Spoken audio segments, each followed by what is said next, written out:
263年，在洛阳城的马氏刑场，嵇康即将被行刑。此前，3000太学生联名上书，请求以嵇康为师，想要借此恳求朝廷，或者说恳求司马昭留下嵇康的性命。司马昭断然拒绝了这个请求。我司马氏想要杀嵇康，还需要什么理由吗？在春节的前夕我去了一趟国家博物馆，去寻找一件有关魏晋风骨的文物。嘘，保持安静。尽管国博十分的豪气，走2步就能看见一件稀世珍品，例如秦始皇狼牙石刻、错金银锡尊、汉代金缕玉衣、四羊方尊等等。但是我们今天想找的这个文物，在国博里面却只有一张拓印，它就是竹林七贤羽绒起漆砖画。原物呢，收藏在南京博物院。这幅砖画的创作年代应当是在南朝前期，距离嵇康等人生活的年代大约过去了160年。160年前，被两晋所称赞的竹林七贤，在南朝时代仍然是精神楷模，堪称6朝模范。从三国两晋到南北对峙，再到隋唐混一，400年大乱世流遍了胶原血。处在纷争不息、动荡不安的社会之中的士人阶层，由于对现实世界感到无尽的绝望，不得不寻求各种各样的精神寄托。这也是为何竹林七贤的形象在100多年后的南朝依然被人们所追捧，以至于受追捧到要带到地下常伴往生。那么竹林七贤到底魅力何在呢？嗑药、裸奔、醉酒、清谈是魏晋风骨的本质吗？6朝多名士板荡出风流。在剧烈变革的时代当中，以嵇康为代表的一批人，比如竹林七贤等人，被鲁迅先生誉为魏晋风度。那么问题就来了，鲁迅先生战斗了一辈子，以一支笔撑起了中华民族在半殖民地社会下的脊梁。如果仅仅是因为竹林七贤等人消极避世、放荡不羁，我想是不足以被他夸赞为风骨的。那鲁迅先生夸赞的是什么呢？回答这个问题要回到40年前。当年曹魏代汉，不顺从曹操的人也有很多，有的人投奔袁绍，有的人投靠刘表，有的人奋起反击，有的人自立门户，有的人暗中保护皇帝，有的人找准机会发动政变。这些人都是与曹操决裂的人，但是就在曹操身边也有不配合的人，例如让梨狂人孔融，既在内部身居高位，又有盛名享誉于外，还天天嘚啵恩老曹。最关键的是，他不是只是嘴臭骂人，不只是口头上说说，他是真的试图用自己的影响力把曹老板弄死弄残。我们来举几例。孔融先是抨击曹家的作风有问题，借着曹丕强行霸占了袁绍的儿媳妇甄氏的机会，杜撰了一个妲己刺周公的典故，甩到曹操脸上。曹操较真儿，问他这典故是出自哪里。孔融倒也不装，直接说，我就是想喷你，这个故事是想当然的。然后作为经学大家，孔融借古志宣称京师周围1000里内不能封侯。什么意思啊？你曹老板如果想要按照封侯封王称公称帝这个步骤来，那么按照古志，洛阳周围1000里之内你都没有机会了，你还是去海参崴封侯吧。再然后，孔融还利用自己在舆论领域的巨大影响力，私下联合一些对曹操行为不满的人，密谋着什么，甚至到了能够阻碍曹老板上位大业的程度。最后，孔融似乎还勾结了国外敌对势力，意图内外联动夹击老曹。在《三国志·崔琰传》里面，阴搓搓地提到了孔融跟孙权一次活动，并且是在关键的建安13年。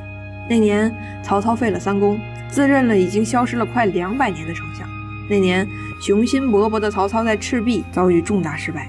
同样在那年，跟孙权有过接触的孔融被杀了。孔融是孔子的后人怎么了？少年成名怎么了？享誉海外又怎么了？说到底，汉魏善代之际不配合那就别发生，又不配合又乱发表意见，那就只能被杀掉。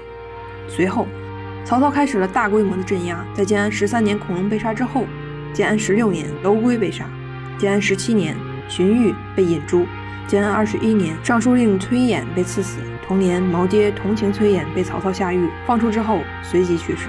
最后建安19年汉献帝的伏皇后被曹操幽闭而死。再列举一个平行的例子，当年弘农杨氏也是东汉的顶级世家，杨震、杨炳、杨赐、杨彪都曾经位列三公之位，比起在河北呼风唤雨的袁绍并不差。弘农杨氏的杨修又怎么样呢？凭借着天资聪颖、放浪形骸，又是在老曹军营里边耍小聪明，说什么鸡肋，又是跟曹植一起酒驾闯进宫司马门，又是揶揄嘲讽任城王曹彰。放浪形骸不是犯错之后的挡箭牌。当曹老板发现杨修站队曹植，插手下一代接班人的安排之后，几乎是丝毫没有犹豫，举手便杀。甚至杀了人之后，曹老板还做出一副姿态，给杨修的父亲杨彪去了一封信。曹操妻子卞夫人给杨修母亲袁氏去了一封信。在信里，曹操是一个巴掌一个甜枣，先说杨修确实该死，然后在信里举了密密麻麻的礼物清单，以示补偿。杨彪怎么回复的？只能是打碎了牙齿往肚子里咽。一方面承认儿子确实该死，杨修该杀，另一方面表示礼物我就不要了，越看越难过。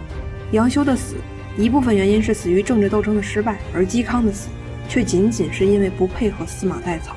在曹操时代，不配合就走得远远的，曹操倒也不会拿你怎么样。但是在司马昭时代，不配合、不鼓掌、不拥戴，本身就是罪过，就该杀掉。嵇康有很多故事，比如说他长得非常帅，身高8尺，面如冠玉，但是呢，他又非常的邋遢，经常很久不洗脸不洗头。比如山涛先生，作为竹林七贤里面的长者，升官了，要从选曹郎调任大将军从事郎中，留下的这个位置，山涛向朝廷举荐嵇康自代，结果嵇康写了一封公开信，说自己是个废物，当不了官，并公然与山涛绝交。再比如作为出身名门年轻的干部，未来帝国重臣，聂署总指挥的钟会先生写了一篇论文，想要嵇康评审一下，竟然会感到不好意思，于是呢，把论文扔到嵇康窗户里就跑了。再比如嵇康的爱好是打铁，打得还相当不错。当钟会先生终于放下了羞涩，亲自去拜访嵇康的时候，嵇康就只顾着打铁，叮叮当当，完全不理会钟会。这钟会等了半天，嵇康都没说话，他是有一点生气，也有一点难过。等到钟会想走的时候，嵇康才开枪问钟会：何所闻而来，何所见而去？钟会的回答也颇有玄理，说：闻所闻而来，见所见而去。你别说，你还真别说，嵇康和钟会的这段对话呀，还真的很有中国本土佛学流派禅宗的影子。尽管这个时候禅宗还没有成型吧，简直是妙啊！不仅如此，他们竹林七贤里的小伙伴每个都充满了故事。第3期里面我们说过，司马氏的好朋友阮籍曾经连醉60日，为啥呢？因为司马昭想要跟阮籍联姻，阮籍想拒绝又不敢明说，于是呢，只要有提亲的官员上门，他就拼命喝酒，一连喝了60天。各级官员把阮籍的情况汇报上来之后，司马昭也是服了气了，无奈地说：算了吧，这个醉鬼由他去吧。向秀跟嵇康年纪相仿，也喜欢上了嵇康的爱好打铁。不仅如此，他还跟嵇康2个人在大夏天里穿着棉衣，把打铁的家伙事儿搬到门口的柳树下，乒乒乓乓。嵇康掌拳打铁，向秀一旁鼓风，二人配合默契，旁若无人。比如刘伶，一个顶级酒晕子，一大早上让仆人开着车带着他出门，一边赶路一边狂饮，然后说：司机小兄弟，你带好铲子，我要是喝死了，你就就近给我挖个坑埋了哦。看着这一个个典故，网友们会皱起眉头，困惑地说：这都是什么跟什么啊？魏晋风骨就是这么一帮子嬉皮士朋克吗？但其实吧，这些故事都只是他们的奇闻趣事，尚未触及到最核心的部分。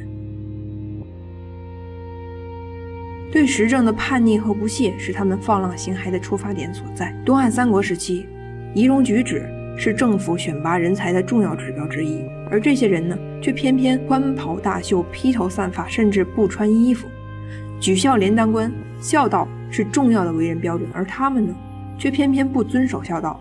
有的在母丧期谈笑自若，有的骑驴追美女，那他们是真的不孝吗？不见得。阮籍本人极为孝顺，但是在母丧期间该吃吃该喝喝，宾客看到他没有哀容，都骂他是大畜生。但是等宾客一走，阮籍便开始大哭，甚至悲痛地吐出血来。与此同时呢，阮籍把自己喝成一个酒晕子，这只是表象。作为正史文学代表作家之一的阮籍，他不仅没有施展抱负的机会，连自身的安全都得不到保障，内心极其痛苦。关键是痛苦了还不敢怒，更不敢言。那些被惨烈的夷三族的教训历历在目，不为自己也得为老婆孩子考虑。你让阮籍怎么办？既不愿意屈节于司马家，又不能明着对抗，那只能把自己喝成个傻宝，躲避祸患罢了。本质上，阮籍的反应和当年杨修被杀之后杨彪的反应一样，充满了痛苦和无奈。魏晋山寨之际，朝廷正面临着王朝更迭的狂风暴雨，竹林七贤有几个人能置身事外呢？在大将军司马昭摄政和准备篡权的关键时刻，这群人不仅不为大权在握者所用，还要说三道四，分庭抗礼，那可以说要被重点打击了。7个名望满天下的高洁之士，朝廷屡屡征召他们屡屡拒绝，甚至到最后，他们开始完全的违背公序良俗，组团发癫，净说一些吓人的话。如果你是司马昭，你会怎么想？怎么就这么巧，几个名望好的人都是神经病，天天抨击社会主流意识形态，还扎堆儿？他们是冲着谁来的？要放任这种不配合还说三道四的情况成为主流吗？看钟会，要把他作为司马集团里的一个政治人物来看。虽然当年钟会当官找门路了，找曹魏的驸马嵇康没有被搭理，他也就算了。后来通过另一个曹魏驸马何晏走上了官场快车道，嵇康不帮忙没关系，但是当嵇康的言论影响到政治稳定的时候，钟会就不得不眯起眼睛准备杀人了。时间穿梭40年前，换个身份，不配合就杀掉的事件在今天再现了。嵇康是天下之望怎么了？曹魏的女婿怎么了？有卧龙之称又怎么了？你言论放荡，非议朝廷，影响力破坏力巨大，我钟会必须随便找个由头把你杀了，而且要全国通报，昭示天下，这种人不得不杀。当年曹孔二人曾经是同一阵营，一同反董卓，在今天也要被杀。是曹操昭示着，在关键问题上，即便是自己人也不会手软。而司马昭杀嵇康也一样，正因为他名誉天下，所以杀了这个人便能树立一个典型，让众人都闭嘴。在此之前，嵇康洋洋洒洒的绝交书看似是在批判山涛，实际上是在骂司马氏。而司马家的那几位久经中书，几乎是看遍了斗争，怎么能看不出来嵇康的心思？在嵇康辞官而大将军怒的那个时刻，嵇康的命运就已经走向了悲剧的结局。263年，嵇康被杀。此前3000太学生集体请愿，刀下留人，但是没有用。甚至可以说，杀嵇康就是为了震慑你们这些自以为出身名门的清高的后备干部。不请愿，如果嵇康认怂低个头，司马昭还能放他一马。公开请愿还3000人，你们这是要逼宫吗？嵇康被杀之前神情自若，看到行刑时间还没到，于是请人拿来了自己最爱的一张琴，当着3000太学生和无数朝臣演奏一曲《广陵散》，并悠悠地说道：以前元准跟我学广陵散，我总是舍不得教他，现在广陵散从此失传了。说完之后，现场哭声一片，而嵇康从容就戮。嵇康被杀之后，曾经一起打铁的时候给嵇康拉风箱的向秀，迫于压力也终于入朝为官了。司马昭看着这此情此景，反而侮辱性的问向秀：你以前不是有归隐之志吗？不是瞧不起我们这些玩弄权术的人吗？怎么你也来当官了呢？向秀能怎么办？梗着脖子让司马昭砍吗？其实在去见司马昭之前呢，向秀曾经专门去了一趟当年跟嵇康一起居住的地方，并且写下了不朽名篇《思旧赋》，其心志已经不言而喻了。尤其值得一提的是，嵇康对于自己身后事的安排，他没有把遗留的一对子女托付给哥哥嵇喜，也没有交给关系最好天天一起打铁的向秀，而是出人意料地把孩子托付给了当初被他痛斥的山涛。事实上，嵇康怒斥山涛，在某种程度上也是在保全山涛。山涛最早迫于压力开始从政，嵇康必须以决绝的姿态同他划清界限，甚至不惜用公开信嘲讽，目的都是为了保证山涛在朝中不受自己这个离经叛道的人的影响。而临终前将子女托付给山涛，并且嘱咐儿子不要学自己，就更是点明了嵇康的社会责任感。或许被押赴刑场之前，他曾经对儿子嵇绍说过这样一段话：老爹我没有办法，如今社会不公，朝政沉沦，大道日丧，我必须站出来，我要发声，要抨击，甚至要用一死来唤醒社会的警醒。而你不一样，天下兴亡，匹夫有责，我的责任是以死明志，而你的责任却是扶正山河。你不要学我，要像山涛叔叔一样，我死了之后，你跟着山涛，有他在，他会像更合格的一个父亲一样待你。而他的儿子嵇绍也没有辜负嵇康的精神嘱咐， 40年后，西晋山河破碎。八王之乱当中，司马衷的侍卫人员都纷纷溃逃，叛军马上就要掳走这个傻皇帝，只有姬绍以身卫帝。但叛军才不管这个呢，抬手便杀，急得傻皇帝司马衷大喊：“这是忠臣呐，你们别杀他！”结果姬绍被乱军杀死，热血洒当场。后来侍从要给傻皇帝司马衷更衣，司马衷则表现出了深深的哀思，不让人洗掉姬绍的血迹。我们来直接看原文吧。绍遂被害于地侧，血溅玉肤，天子深哀叹之，即是令左右欲换衣。帝曰：“此姬氏中血，勿去。”后来南宋文天祥以死明志，在正气歌中连续用了12个典故，坦然面对自己的命运。对于舍生取义这件事，他说：“为严将军头，为姬氏中血。”可惜啊，朝堂上风雨如晦，万马齐喑。被极度压抑的诗人阶层看到了这些放浪形骸的人，于是开始纷纷效仿。但是他们效仿的都只是竹林七贤的表面，那些假的风流人物都只是学了嵇康、阮籍他们的狂，只是一味的纵情纵欲，根本没理解到竹林七贤是心中痛苦而表面装狂。这群人无非是借着竹林的名声行放纵欲望之实罢了。顺便说一句，后来人模仿竹林七贤，一如老蒋推崇的新生活运动，嘴上喊的是革除陋习，学习西方文明，实际上那群地主、军阀、阔太太在新生活运动里，西方先进理念诸如务实、简洁、效率，没见到他们怎么贯彻，反而是热衷于吃牛排、喝咖啡、抽卷烟、看电影、喝可乐、烫卷发。你问他这是何故，他还笑话你不懂新生活，装模作样，给自己放纵的行为披个幌子，无以有之。话说回来，一句话，魏晋风骨的本质是嵇康、阮籍等人在极强的责任意识下，在面对社会不公的时候，通过洋黄这种自戕的形式发出的批判和嘲讽。尤其是嵇康，宁可死也绝不向社会不公妥协，这才是鲁迅先生夸赞的魏晋风骨。好啦，在视频最后我们改一下程序，就不分享小故事了，提一个问题吧。阮籍的穷途之哭，说阮籍驾着车没有目的的随便走，等到无路可走了便痛哭而回。那么请问，穷途是指找不到能让车通过的路了吗？还是说根本看不到未来的出路了呢？拜拜。